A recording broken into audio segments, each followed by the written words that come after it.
That's chilling, isn't it? One sign has been given, two more are to come. And that third sign is at the day of. I mean, it is at the hour of his coming. People fainting with fear and foreboding as they see what is coming upon the earth. That's Satan and his angels. That's stars falling from heaven that they're seeing, that they're viewing. That happens the day of. So really, just one more sign to be given until the third sign, which is the day of. These are exciting times to be living in. Before we get to those signs, a couple of quick points on the previous video. My sister said there was a stain on my shirt. What? I knew it was a red shirt. I was like, I didn't have a... So I looked at it. It's the shadow of the microphone. She thought that was a stain. It was not. It's a shadow. Oh, my aching back. Secondly, I mentioned in that video that I might have to apologize to Greg Laurie because I had started watching his rapture sermon and it didn't look good, but I was going to watch the whole thing and I'd apologize if necessary. It's not. It's what I thought. It's horrible. He hurt those people. He damaged those people who heard that nonsense. He damaged the people that were there in his church. He damaged the satellite church that was watching it on feed.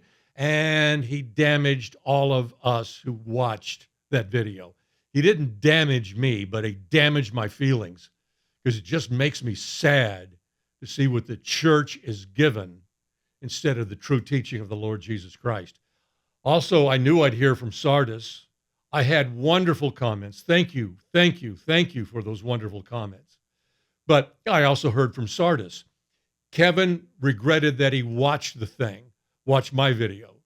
He wasted 24 minutes of me griping about people who won't listen to my point of view. I'm not griping about them not listening to me, Kevin.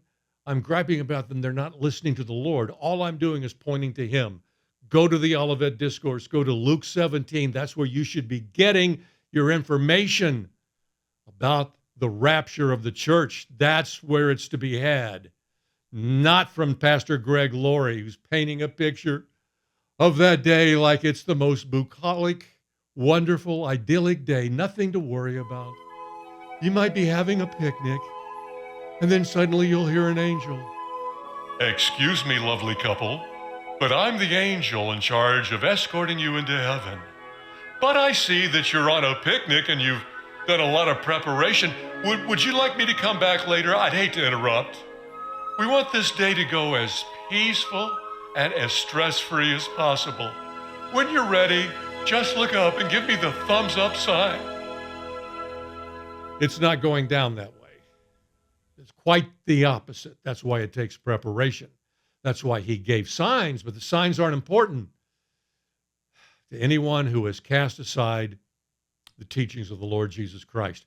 I will address Pastor Greg Laurie's comments in his sermon in a separate video. It won't be like a 20-minute video, but it won't be a TikTok length video either. But I want to keep it separate from this because this is for people who are actually listening and excited about what is about to take place. We are already one sign in it. Oh my goodness. I so disregarded this statement right here, and there will be signs. Even though I thought the Olivet Discourse was absolutely relevant, I didn't take it serious enough. What follows that statement are precious Christian heirlooms, signs. He's giving signs. Now, some of you might say, well, wait a second. He said to always stay ready because you don't know when it's coming. But if he gives signs, couldn't we say, well, he's not coming today because we haven't seen the signs? Look, as I mentioned, the third one is at the day of. As far as we knew before the signs started coming in, they could all hit just minutes before he showed up and you wouldn't have chance to get ready or know what was going on. In the morning, there could be a spectacular sign in the sun, moon, and stars. Suddenly something is going on in the oceans and boom, It happens. Satan and his angels start being cast to earth. It could all happen in a boom, boom, boom, boom, boom, boom, boom, boom, boom, 3 booms right in a row. We didn't know that there would be some time. There has been time between the first and second sign because that matches what he's saying in the letters to the church in the first, chapter 2 and 3 of the book of Revelation. He is telling the church on the earth right before he comes. That's what that's who the letters are to. He's using Asia Minor, the 7 churches in Asia Minor, because they look like very closely what the global church is going to look like. So he's using them as a template, talking to the church on the earth just before he comes. And he says this to Philadelphia, "Behold, I am coming soon." A lot of people think when they read that, gosh, he's been saying I'm coming soon for 2,000 years. I mean, what? No. That's for us to know he is talking to the church who he is coming quickly to. The end time church, the church on the earth, at the very end of the times of the Gentiles. That's who he's addressing here. And he's giving us time to correct what is wrong if there's something wrong.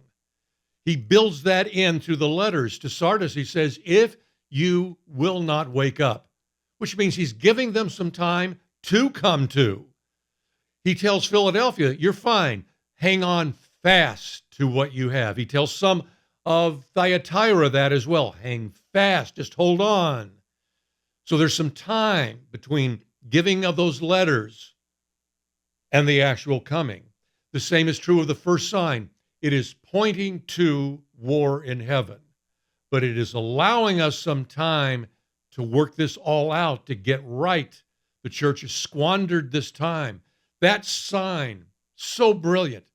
Not only was it a sign that fulfilled the first sign in the Olivet Discourse, there will be signs in sun, moon, and stars, it fulfilled that, but it would also correct our understanding of eschatology by pointing to war in heaven. Brilliant. If Greg Laurie, although there are bigger names than him, he has a pretty big name, he would have been great. If Greg Laurie had come on back in 2017 and said, look, I understand in Christian alternative media, there's a buzz right now about this sign that they think is from God, a formation that involves sun, moon, and stars that will take place in September. They think it's a sign from God. Well, I'm going to be careful. And even though I'm skeptical of it, I want to be careful just in case it is a sign. But somebody out there is going to have to explain to me why we're seeing a replica of a sign out of chapter 12 of Revelation. That chapter is the war in heaven chapter. What does war in heaven have to do with our rapture or the end times? Why is that relevant to us? Someone's going to have to explain that to me before I am an advocate of that particular alignment that's coming in the heavens in September. If he had just issued that challenge, I couldn't have helped him back then. I could not have helped him. I would have gone, I don't know. I don't know nothing about no war in heaven. But that people are smart, and people all over the world who heard him would go, well, that's a good point. Let's see if there is a connection. Surely someone would have said, hey, pastor, look at the Olivet Discourse. In chapter 12 of Revelation, it talks about the red dragon drawing a third of the stars to him, and they're cast to earth. This is what the Lord is saying at the Olivet Discourse right before he comes. Stars falling from heaven. The powers of the heavens will be shaken. That could be war in heaven. That could be the connection. Pastor, what do you think? Pastor Laurie said, look, I'll think about it, but I got to do some shopping at Old Navy and the Gap, because I think that's where he does his shopping. And that's fine. I'm not putting it down for that. But he's my age. He's 1 year younger. Pastor, you look great. Okay, first of all, number one, you look great. But if you're wearing that clothing because it makes you look hip, I assure you, the fashion industry has never invented the clothing to make you or me hip. Now, if you're wearing it because you want to present a casual, just everybody come, that's fine. I'm with you. I'm with you. I shouldn't have brought up his wardrobe, okay, because it's fine. It's fine. But if just one pastor had taken the time, why would we be seeing something from chapter 12, the war in heaven chapter, that close changing, that close to a pastor going, wait a minute, maybe we have the Olivet Discourse all wrong. Maybe we shouldn't stick it at the very end like we've been doing. Maybe it's relevant to us. And if it's relevant to us, he's talking about an entirely different day. He's not talking about the picnic day. He's talking about an entirely different day. But let's move on to the second sign. I think there may be a connection between all three signs. But first, let's talk about the second sign. Distress of nations with perplexity. Here's one variation of that verse, comma, the sea and the waves roaring. Here's the other version. Distress of nations with perplexity because of the roaring of the sea and the waves. We have talked about the difference. If you're new here, in the Greek, because of literally isn't there. It's added in some translations because obviously the translators think it belongs there. And I don't know if it does or doesn't, and I've asked around, and one person who speaks common Greek, very nice person, said that I don't speak Koine Greek, New Testament Greek, but I common Greek, and I don't see the reason for it being there. Okay. And then a woman contacted me. Well, she left a comment. She said, Stan, you should talk to my cousin in Australia. She was in Austria. She said, I have a cousin in Australia who is a New Testament Greek scholar. You should talk to him. And I said, yeah, I want to talk to him. So I said, give your cousin, Roger's his name without a D, Roger, give him here's my email address. And I have spoken with him. And I asked him to look at that. And I printed what he told me in the description box. He's the real deal. He believes that because of deserves to be there for various reasons. That in the English translation, to bring forth what the Greek is showing in Greek, you need those words. There is a direct link between distress of nations with perplexity and the roaring of the sea and the waves. When you leave out because of, and you look at it this way, the roaring of the sea and the waves looks like it might be a metaphor. It might be literal problem in the oceans, or it could be a metaphor, just repeating. The nations are upset like the ocean gets upset during a big tempest, that kind of a thing.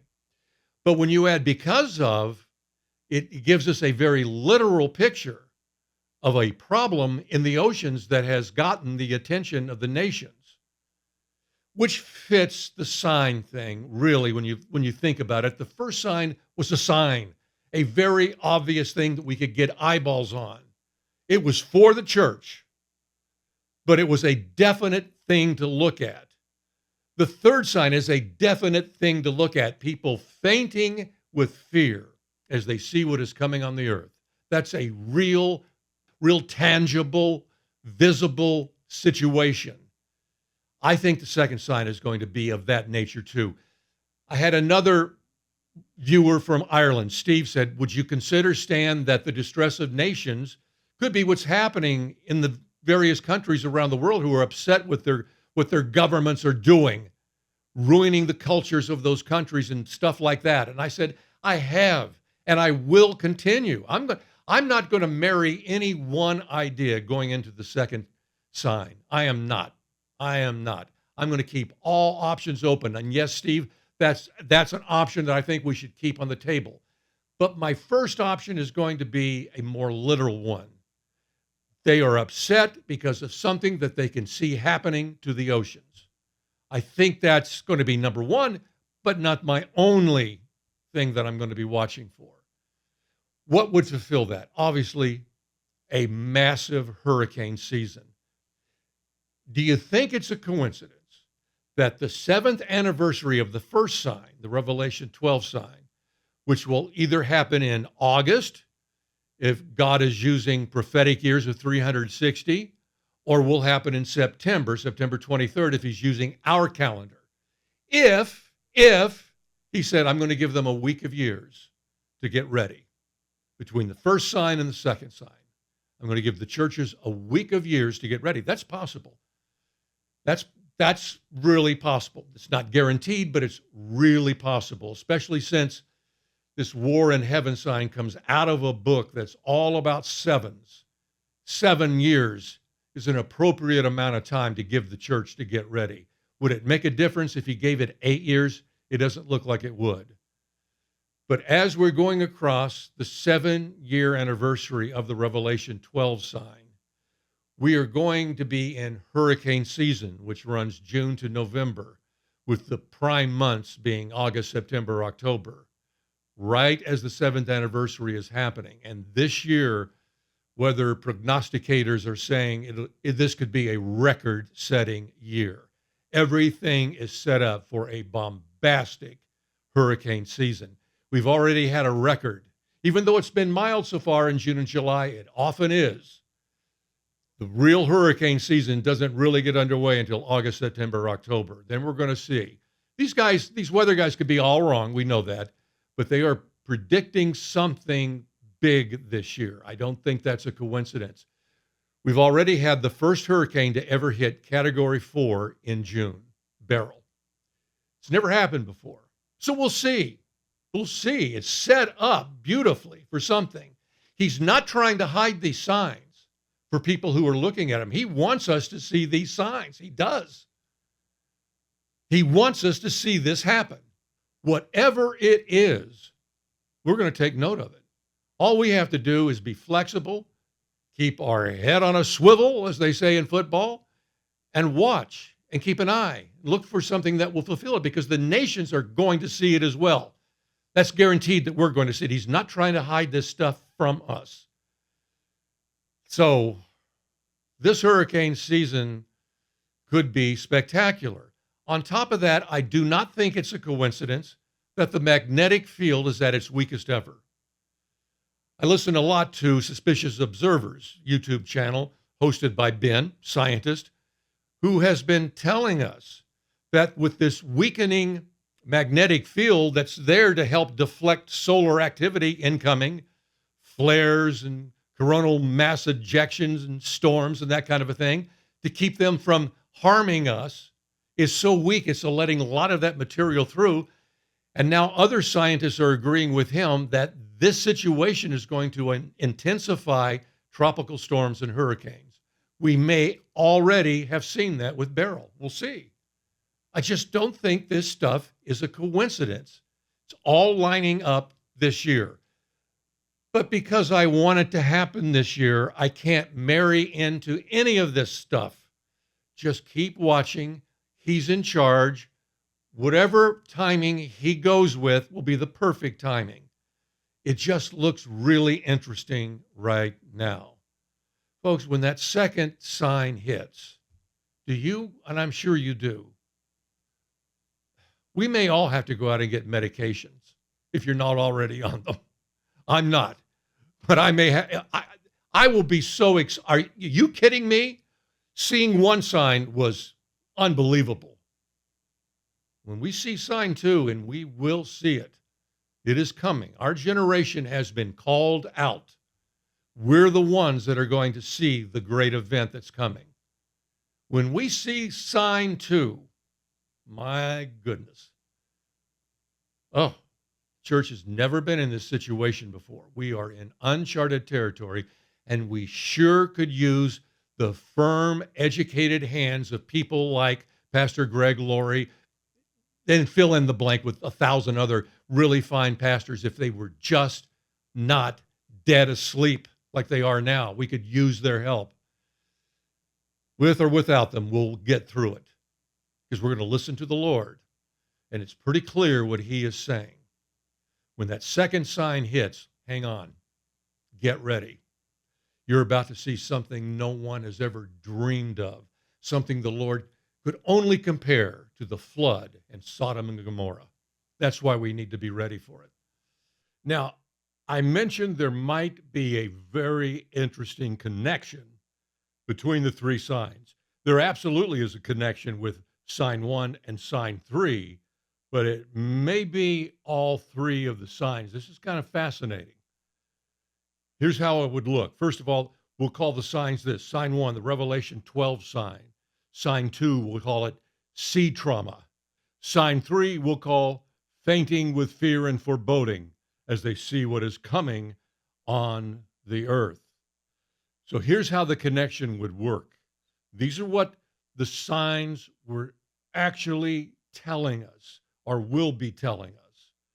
The Revelation 12 sign was telling us war in heaven is coming.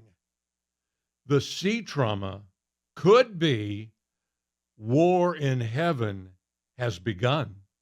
That when this incredible heavenly war happens, it will reflect somehow with trauma on the sea to let us know it started. How long can war in heaven last? It's 2/3 of the angels versus 1/3 of the angels, and God is on the side of the 2/3 of the angels. The third sign, fainting with fear and foreboding, is an indication, of course, war in heaven has ended. And what they're seeing coming on the earth are the stars falling from heaven, Satan and his angels being cast down from heaven. That very well could be the connection of all three signs. All right, now I'm going to do something so speculative that if you decide not to watch, it's probably the best decision. Okay, if anybody is still there, I bet a couple people said, no, I want to hear this. Kevin, are you still there? You get out of here, Kevin. This is not for you. To begin with it, let's recall Pastor Carl Gallup's rapture dream. I've talked about it in the past. That's the one rapture dream I am absolutely positive is a dream from God. It has his fingerprints all over it. If you have not heard his story about this rapture dream, just Google it. Pastor Carl Gallup's rapture dream. You'll see the YouTube videos on it. It's worth watching. 3 people had that same dream. Now, in that dream, here's how it opens. Each person says, I'm standing in a field at night watching the stars. Behind me is a city. I'm not allowed to turn around. As I'm watching the stars begin to act strangely. They begin to move in a way that they shouldn't be moving. And I notice that people in the city are reacting to it. They're taking notice of it. And suddenly, the stars start falling to earth. And then we learn that it's angels. One of the people who had that dream noticed that they are angels. It matches, of course, what Jesus is saying in the Olivet Discourse, of course. And then they all say there's panic in the city. Okay. There's more to it than that, but I just want to deal with that opening scene there. Because when I hear that for a long time now, I may be overthinking it, but because it's a God-given dream, I'd rather overthink it than underthink it. It sounds to me like those 3 people in that dream, I think it's being implied that they went out of the city lights to look at something in the heavens. I do not think they went out to see the rapture. I don't. I don't think they thought the rapture was going to happen. You wouldn't leave town and go stand in a rural field somewhere if you thought the rapture was going to happen. You'd be at home with your family, praying, singing, hugging, praising the Lord. I mean, all kind. You're not going to be feeling like, yeah, let's go out some old field and stand there. You're not going to need to. No, I think they went out because something else was going on. And then the rapture broke out, so to speak. I think that's what happened. Which means what? There could be a lunar eclipse. There could be a meteor shower. Who knows? A rare configuration of planets, conjunction. That's the word I was looking for. And this is the reason I brought it up. Because when I saw this a few weeks ago and the timing of it, again, I said, that can't be a coincidence. That can't be a coincidence.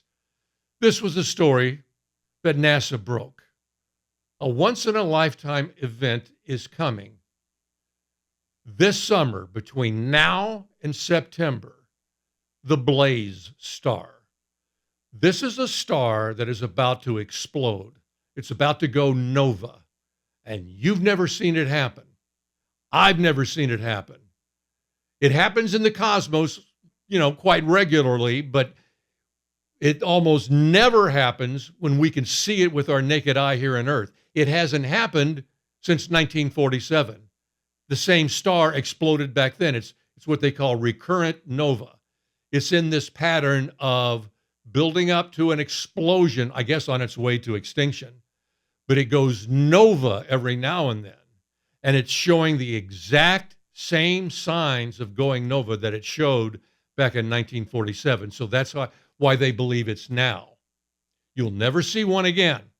If you want to see a star that goes nova, it'll be between now and September, right across the 7th anniversary of the Revelation 12 sign, right across hurricane season. This star could explode. Once it explodes, you'll have a week to go see it. So even if it's the thing that the people in the dream went out to see, it would be very understandable for families to go, hey, you kids want to go see a star that's going to go nova? I want to see the star, Daddy. All right, let's go. Jump in the car. That's going to happen all over the world. There are literally people who've been waiting decades for this event. They knew it was coming. They've been waiting decades for it, and it's going to happen this summer. When the 7th anniversary of the Revelation 12 sign passes, with a record-breaking supposed hurricane season taking place, and then this star explodes, even if it's the thing they went out to take a look at, there's a week. We don't know the day or the hour. We don't even know if that's why they went out to the field. It just looks suspicious. Here's my perfect scenario that I never get right. I never get these scenarios right, but this is fun for Christians.